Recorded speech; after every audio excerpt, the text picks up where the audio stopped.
Today, parents often give in to their children when they ask for something or request to do something. Alternatively, you get the default no.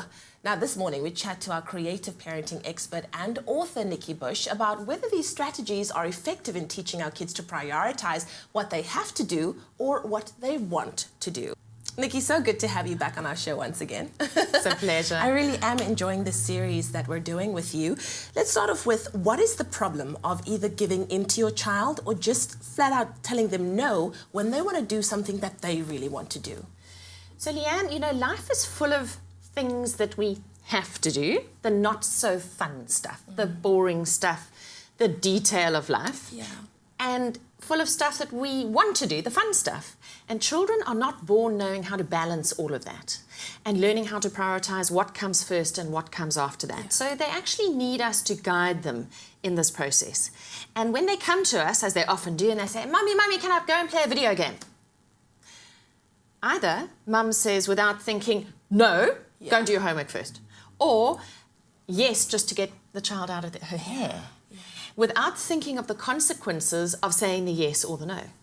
I remember struggling as a child with prioritizing anything. I always used to put the important things off till the last minute and just do the fun things all the time. What is the problem with children not knowing how to prioritize? Is that a fault of the parents? We have to train our children to learn how to prioritize. It's not a natural thing. And today that we live in a world where there are so many more distractions than when you and I were kids.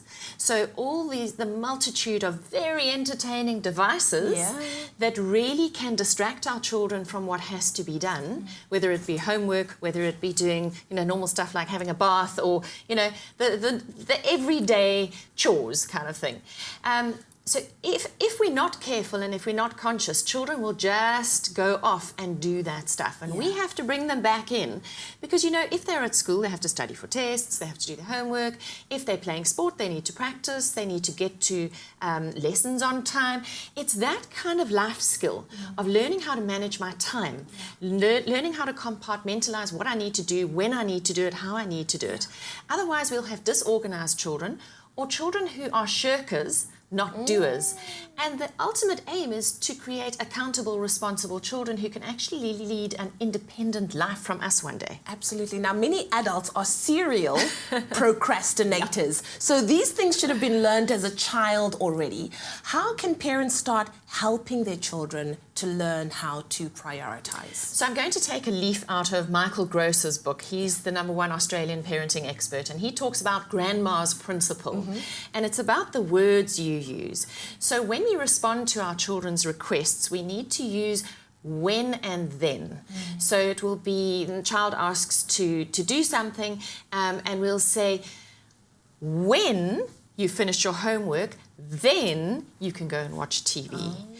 So just prefacing what we're saying, you're not saying yes, you're not saying no. You actually are saying yes, but you're not saying no. There are some conditions. It's contingent on the fact that you are going to complete this before you do that. And it's a little bit like eating main course before dessert. Got to have the savory stuff before you get the sweet stuff. Oh, this is amazing. Any other tips to help parents prioritize? So another set of words to use can be, we can say and then, so they ask us something, we say yes and instead of no but. Okay, so we keep the door open for possibilities. So the magic words of the day is when and then. Nikki, thank you so much. Nikki is going to be staying with us as we continue our conversation this morning on how to help your child to prioritize.